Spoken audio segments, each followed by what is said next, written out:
guys, today's video is our first one on graphing sine and cosine functions. We're going to focus on amplitude and period only today. And then as we go on into further sections, we will add in more and more transformations. That being said though, we're still going to write in our basic parent function and transform function. So y equals a, and then this could be sine or cosine, but I'm going to use sine right now. And then we'll have a bracket with b, parentheses, x minus h, close parentheses, and close bracket, plus k. So this is important to note that like sine and cosine is just your parent function, so it tells you what your graph looks like to start, and then transformations happen. These are the same transformations that we learned in Algebra 2, right? So there's a vertical stretch and shrink. This one's a horizontal stretch and shrink. The h value is your vertex, right, or your starting point, your shift, translation side to side, and this is your translation up and down. So let's go over some vocabulary first before we move forward. We're going to say that a repeating function is periodic. The curve formed from a sine or cosine function is called sinusoid.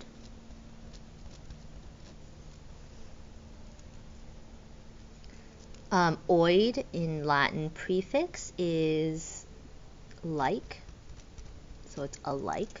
Okay. The horizontal axis that runs through the middle of the sinusoid, we've been calling that the midline. But let's add in a more academic language focused vocabulary. So this will be called the sinusoidal axis. Okay. Sinusoidal axis. We also use sometimes SA to represent this. Okay. So the equation that we use for this is y equals, and it starts at 0, 0, but if I shift it up and down, right, then that's going to be equal to this same number here, which is k. So then we can write on the side that this is the vertical translation up or down. Next, let's talk about the distance from the sinusoidal axis.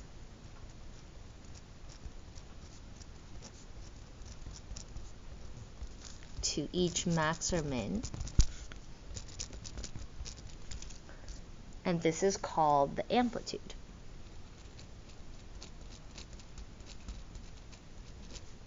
Okay, so it's that distance from like the midline up to the maximum or down to the minimum. It's always positive because distance is positive. And how we show that is that we have A equals absolute value of max minus min over 2. That's if I don't have an equation, right? From our graph, we can do this and subtract the two values and divide by 2 because we're finding the distance between, right? So we need to subtract. A from our equation is right here. It's our vertical stretch or shrink. Okay, but remember it's always positive. So if A is negative, you still have to write your amplitude as positive. Okay, so it's our absolute value of A. The next vocabulary word is the portion of the graph from a given point on the graph to the point at which the graph starts to repeat. Well, as soon as the graph starts to repeat, the cycle is over. Okay, so the cycle, each cycle is when it goes through a full cycle and then it starts to repeat. The number of degrees in a cycle is called a period. And a period, I'll come back for this blank, a period equals to 360 degrees divided by b. That's your horizontal stretch or shrink.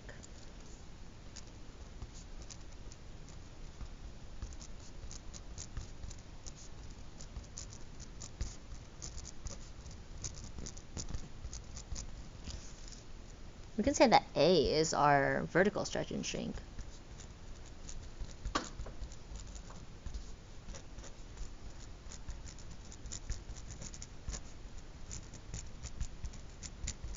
And b should be positive as well, sorry, or the absolute value.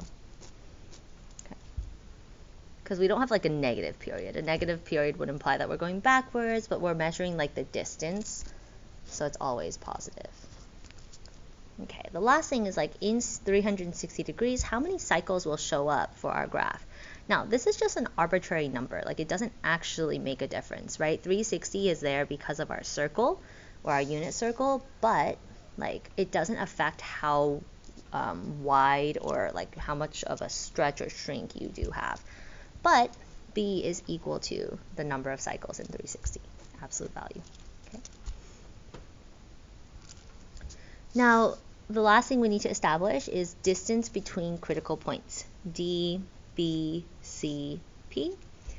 The distance between critical points, D, B, C, P, is how far it is between each maximum, minimum, and intersection with the midline. So what do I mean by this? This is like if I had on my graph, sine starts at 0, 0, goes up, past middle, back to 0. Right? Each sine graph gets divided into 4 pieces perfectly. Here are my critical points of max, min, and then where it intersects the middle. But you see how this piece right here, that's my distance between critical points. But the whole period is all 4 pieces, and this is 1 period. Okay. And the distance between critical points, the DBCP, is equal to your period divided by 4, always, because there's 4 pieces. Okay. So now that we have this all like background information for our vocabulary, let's go practice some examples.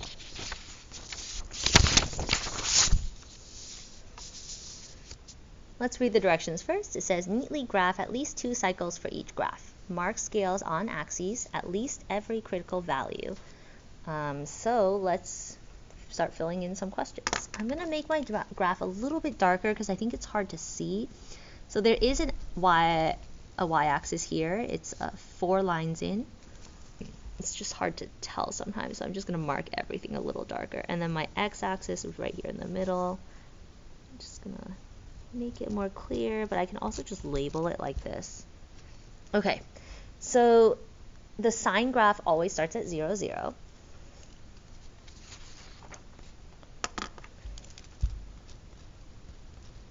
So we know it's going to start here. Well, we should also check for a shift. Now, today I'm not going to talk about shifts or not because we're just going to start with our basic. So since there's no shift, our sinusoidal axis or midline stays at 0 because there's no shift up or down. Okay. So then let's talk about our amplitude. Amplitude is this number in the front, our A value, that's 3. And our maximum is going to be going from the midline up 3, back, down 3, back. So this will be 3 and negative 3. For today, those numbers are all going to be the same, just with different signs. But tomorrow, it'll start to matter, or the next lesson, because we're going to have a vertical shift. So I'm just going to write over here your max is going to be your midline plus your amplitude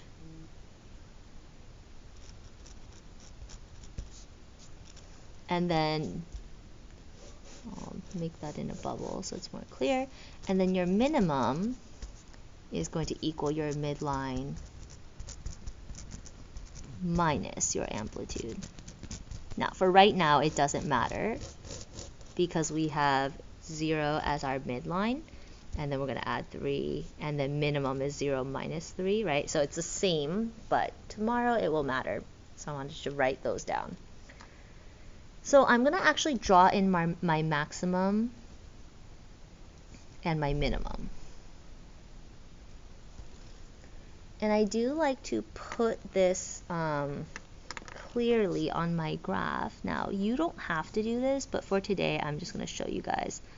In my opinion, this makes it a little easier for me when I'm graphing, so I can graph quickly because it sets the boundaries of my graph. I know now that there's not a single point that will go above or below this dotted line. Now, if you don't want to draw it, that's fine, but just showing you what's going to happen. I'm going to have a graph that goes up and down and oscillates within this dotted line. So now we need to figure out what our period is, because that's our next piece of information we need to put on. And period, remember, is 360 degrees divided by absolute value of b. Okay. Our b right now is not there because it's 1. Okay. So that means I have 360 degrees divided by 1, which means our period is 360 degrees. Which makes sense, right? There is no stretch or shrink horizontally, according to this equation. Distance between critical points is 360 divided by 4, so that's 90 degrees. Now, we do need to fit 2 cycles for each graph, which means that there are going to be 8 pieces that I need to fit, right? One cycle is 4 pieces, or one period is 4 pieces, but I'm going to have to fit 8. Now, I counted this already. There are 28 boxes. So if I use 4 by 8 pieces, that's going to be 32, which is too many. So I'm going to graph and count by every 3 boxes. 2, 3, 4, 5, 6, 7, 8. And I don't need more, so I'm just going to stop there. Those are my 2 cycles that are going to be complete. And I'm counting by, this is what we count by, 90. So I'll have 90 degrees, 180, 270, and 360. I don't need you to label the second period. I think the first period is sufficient just to show that you know what it's counting by. And then now I can go and say that from my sine 0, 0 starting point, at the first critical point, I'm going to go up and then back down to the midline. Please make sure you don't forget the midline. Down to the minimum, and then back to the midline. I won't take points off if your graph is not perfect, but I will take points off if you have a V shape. That's absolutely not okay. And then do make sure that you put points in clearly, so I'm not trying to figure out if you got lucky with your line or if you know exactly what you're doing. The graph does go forever to the right and to the left. Critical points are the first 5 points here in the first period. Now, technically you can give me any that you want, but I want the first 5 in the first period. Okay, so we start at 0, 0, 0 degrees, 0. This one goes to 90 degrees, and then it goes up to 1. No, up to 3, sorry, because we have a different max, right? It goes back to 0 at 180 degrees. And I have 270, and that goes down to -3. And then 360 goes to 0. Now, I didn't do this here, sorry, I did this in class, but I forgot. I know that I'm counting by 90s, so I could fill in 0, 90, 180, 270, and 360 quickly first, just adding by 90, right? And then I can go in and figure out 0, 3, 0, -3, 0. And 0 always is an alternating one. That's your midline. Let's do cosine. It's going to be slightly different, but not too much. Your cosine graph starts at 1 normally, but if I have a stretch of 10, then it's going to be at 10. So it's going to start at 0, a for your cosine. This one I didn't put an absolute value for, okay, because if it's a -10, then I'm going to start at -10. If it's +10, I'll start at +10. There is no shift, plus 0 here, so our sinusoidal axis is 0. My amplitude is 1 here, which is 1, 1, 1, and -1.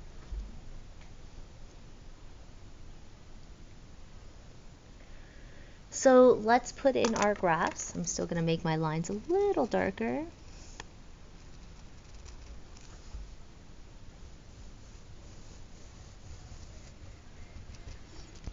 I know that it's going to be 1, but guys, if I use 1, it's going to be way too small, right? Like, it's just going to be hard to see. So I'm going to just put 1 at like a different spot. I'll put it up here.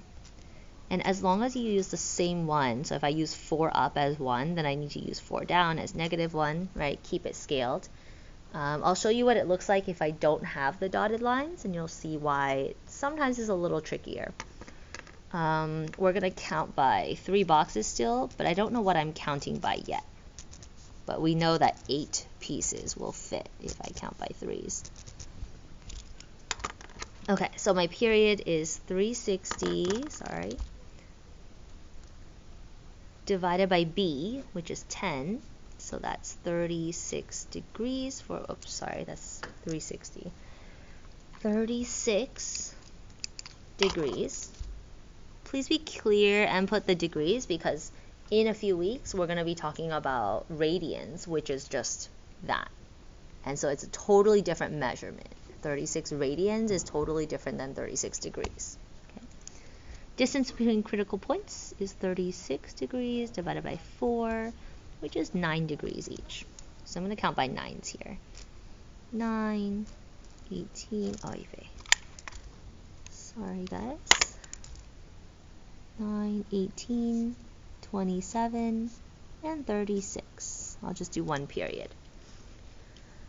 And this time, since I'm starting at A, it's going to be up here. I'm going to go down to 0. And then do you see how like now I have to like match it carefully to see where it is going? It's a little bit more work for me. Not as like fast, because I need to make sure that I don't go too high.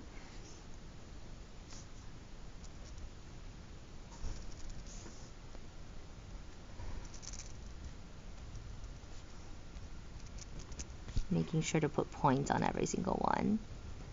And then we do want to be really careful. You're not going to continue your arrow up, right? Your arrow has to curve and come back down, because you can never go past that dotted line. So if you don't have your dotted lines, you might be tempted to just continue your arrow upwards.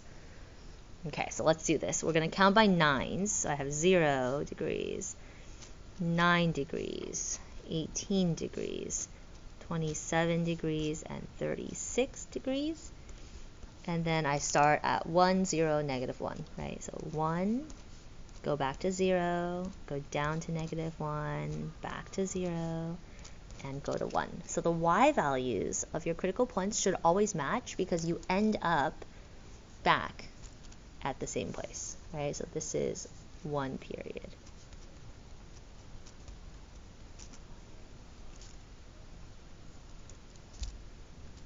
Okay, so far so good.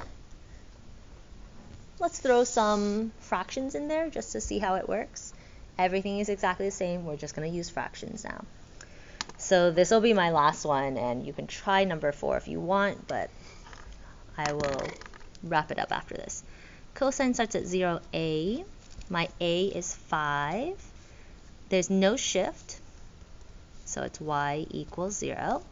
My maximum is 0 to +5 and -5 down from 0. And then my period, this is where it gets a little wonky. 360 divided by 1/2 is a hot mess. Okay, so instead of dividing by 1/2, it is much better to just multiply by 2. Okay. So really what you want to do is, if you're dividing by a fraction, that's the same as multiplying by the reciprocal. So really what you can say now is just 360 times 2, which is 720. My distance between critical points is 720 degrees divided by 4, which is 180. Then I'll just draw this on here real quick.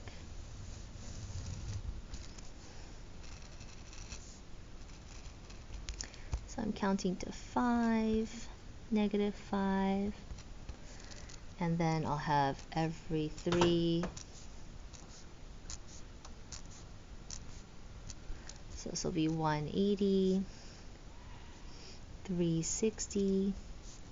Ooh, I know this is 720. What's 360 plus 180? I think it's 480.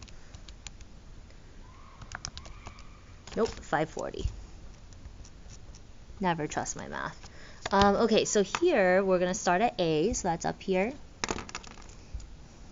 Come back to 0, down to -5, back to 0, up, right? And we'll have a graph that looks like this. And I can continue.